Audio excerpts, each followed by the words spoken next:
بسم الله الرحمن الرحيم. النهارده بقى هنعمل جلاش صوابع بطريقه جميله جدا بحشوه جديده. معانا كنافه متشوحه وبسكوت ويفر وسوداني. هناخد البسكوت ويفر والسوداني نطحنهم مع بعض في الكبه، هنضيف عليهم الكنافه المتشوحه ونقلبهم مع بعض، وهي دي الحشوه بتدي مذاق عالي جدا. ناخد بقى الجلاش بتاعنا ورقه ورقه او ورقتين ورقتين، فرشه كده من الماده الدهنيه بتاعتنا، شويه الحشو بتاعنا نلفهم رول ونحطهم في صينيه. طريقة سهلة وبسيطة وبتاخد طعم روعة. هنكمل بقى الصينية كلها على كده، وبعد ما نخلص فرشة وندهن الوجه كله بالمادة الدهنية بتاعتنا، وبعد كده نقطعهم صوابع وهي قبل ما تدخل الفرن بالشكل اللي حضراتكم شايفين ده.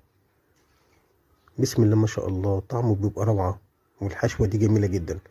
قطعناها كده، بنجيب الصينية التانية برضو معاها وتستوي بالشكل ده في الفرن.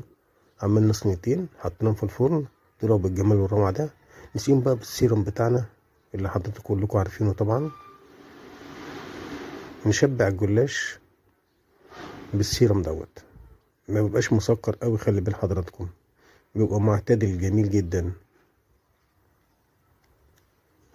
نبدأ نحط الحاجات دي كلها في طبق، وبسم الله ما شاء الله، صلى الله على سيدنا محمد وعلى اهله وصحبه وسلم.